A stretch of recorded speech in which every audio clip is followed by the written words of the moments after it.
Alors, la consolidation et la valorisation des monuments néolithiques de l'ouest de l'Europe soulèvent bien sûr de nombreuses questions.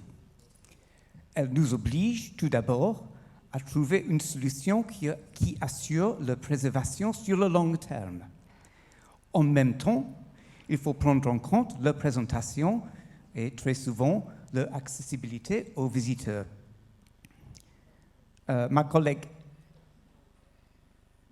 Heather nous parlera bientôt des travaux récents à Stonehenge, mais tout d'abord, je voudrais présenter brièvement 2 exemples des travaux de consolidation historiquement entrepris au XXe siècle sur les tumulus néolithiques en Angleterre et en Irlande. Pour les sépultures mégalithiques, parmi les questions fondamentales qui se présentent est celle de la forme initiale des cairns ou tumulus. Au XIXe siècle, en Grande-Bretagne comme en France, il y avait un débat très animé pour savoir si tous ces monuments avaient été même recouverts d'un tumulus ou non à l'origine. Quand il ne s'agit que d'une reconstruction hypothétique sur papier ou d'une version numérique, il n'y a pas de problème. On peut facilement modifier plus tard ce qu'on a réalisé ou même proposer des reconstructions alternatives. Mais les travaux de consolidation sur les monuments eux-mêmes ont demandé aux archéologues, aux architectes et aux ingénieurs d'autrefois et d'aujourd'hui de décider de la forme externe qu'ils voulaient donner à un monument particulier. Et très souvent, il y a un élément de reconstruction impliqué dans la consolidation. Le tumulus type Cotswold 7 de Bellersnap, dans le sud-ouest de l'Angleterre, nous offre un bel exemple. Le monument se présente aujourd'hui comme un tumulus trapézoïdal entouré d'un mur de pierre sèche et recouvert d'une surface de forme légèrement bombée et couverte d'herbe. Le visiteur pourrait très facilement avoir l'impression que le tumulus est effectivement intact et présente à peu près le même aspect aujourd'hui qu'au IVe millénaire avant Jésus-Christ.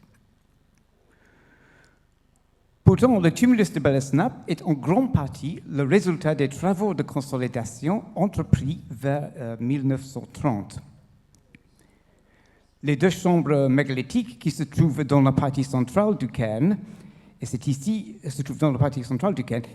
que les fouilleurs des années 1860 ont creusé un grand sondage à travers le tumulus et un autre dans l'axe longitudinal du cairn vers la fausse porte dans la façade. L'ampleur de ces bouleversements est bien visible sur les lithographies du XIXe siècle ainsi que les photos du début du XXe siècle. Pour stabiliser le monument, aux années 1930, le Bureau des travaux publics a rebouché les sondages. Ils ont aussi consolidé les structures mégalithiques, redressant les orthostates dans leur position originale supposée, et ils ont reconstruit les couloirs construits en pierre sèche qu'ils ont soutenus par un support de ciment. Pour finir, ils ont recouvert l'ensemble avec le tumulus qu'on voit aujourd'hui. Pour la forme initiale du tumulus, cependant, il faut se référer aux résultats des fouilles entreprises en 1929 et 1930, immédiatement avant les travaux de consolidation. Les fouilleurs ont mis en évidence une masse de dalles en calcaire sur les bords du tumulus, directement au-delà du parement, qui représente l'éboulis provenant de la partie supérieure du tumulus. Ces dalles portaient une trace blanche à 3 cm du bord, laissée par l'écoulement de l'eau de la pluie, qui indiquait qu'à l'origine, elles ont été posées en écaille, comme le toit d'un bâtiment moderne.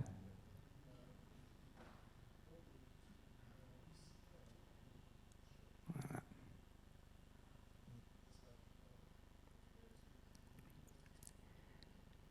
L'aspect original que présentait Belesnap était donc semblable peut-être à ce qu'on a proposé il y a quelques années pour le tumulus de Hazleton North, dans la même région. Les détails sont peut-être toujours à discuter, mais le point essentiel est que la surface bombée et couverte d'herbes installée aux années 1930 avait donc comme objectif de consolider le monument plutôt que de reproduire ou de représenter sa forme initiale. Mais pour le visiteur, la forme consolidée de ce monument peut facilement être comprise comme étant la forme originale du tumulus. Ça peut être quand même un peu décevant peut-être. Tout à fait différent à la fois dans son ampleur et ses objectifs était le travail entrepris à Newgrange, en Irlande, suite aux fouilles archéologiques de 1962 à 1975. Le monument, un dolmen à couloir dans un cairn de 85 mètres de diamètre, 85 mètres de diamètre, dans sa forme reconstruite, présente une image vraiment dramatique. Le fouilleur Michael O'Kelly a remarqué que les visiteurs se sont plaints que la reconstruction était trop moderne dans son allure.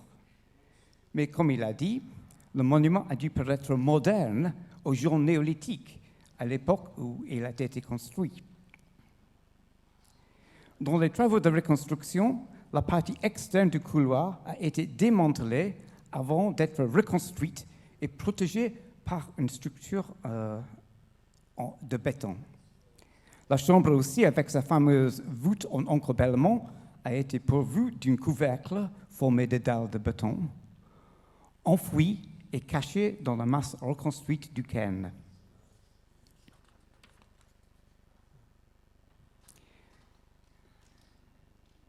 Ce qui n'est pas du tout caché et invisible, c'est le parement de quartz. À la base, le cairn est entouré de 97 dalles de Grauwacke, dont beaucoup portent des motifs gravés de l'art mégalithique. Les fouilles ont mis à jour une couche de blocs angulaires de quartz blanc avec des cailloux de granit et de granodiorite gris foncé devant le cairn, sur une distance de 6 à 7 mètres du parement. Cette couche a été interprétée comme l'ébolie d'un mur presque vertical qui s'élevait au-dessus des dalles du parement. C'est une interprétation qui a été beaucoup discutée et critiquée par la suite. Et je remarque que la reconstruction a été critiquée à l'époque par Pierre-Roland Gillot, par exemple, qui a écrit en anglais « The only thing I am not totally convinced about is, of course, the reconstruction of this vertical white quartz wall. It looks more like a sort of cream cheesecake with some dried currants. » Alors, il pensait qu'il ressemblait à un gâteau de fromage avec des raisins éparpillés dedans, than the sort of cairn structure I am accustomed to. D'autres interprétations doivent être considérées. Par exemple, la possibilité que le quartz formait à l'origine une nappe superficielle sur la surface du tumulus, tel que ceci a été proposé pour d'autres dolmens de couloir irlandais. Ou peut-être il formait un pavé de quartz devant le tumulus. La reconstruction effectuée à Newgrange est spectaculaire, mais elle nous amène bien au-delà des travaux nécessaires pour la consolidation du cairn. De plus, elle impose une interprétation particulière sur le monument et sur le visiteur, qui n'est pas la seule interprétation possible, peut-être même pas celle qui est la plus probable. Mais elle a le mérite de chercher à présenter un monument mégalithique non pas comme une ruine vénérable, mais comme un phénomène visuel saisissant dans ce qui a pu être, malgré toute réserve, sa forme originelle. Ce qui constitue une expérience du visiteur très mémorable. Ceci dit, l'un des inconvénients d'une telle reconstruction, une reconstruction telle qu'elle a été entreprise à Newgrange, est la difficulté de revenir sur ce qui a été fait et de revoir, de refaire, de changer, de modifier ce qu'on a reconstruit. Bon, j'ai parlé jusqu'ici des tumulus néolithiques, mais les mêmes principes s'attachent aussi à des cercles de pierre dressés.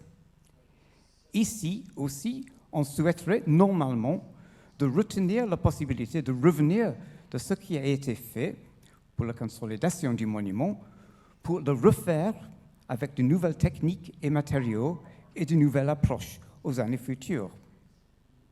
Et je passe maintenant la parole à ma collègue Heather Sabir, qui va nous parler des travaux récents sur ce qui est sans conteste le plus connu des cercles de pierre dressés de l'Angleterre, Stonehenge.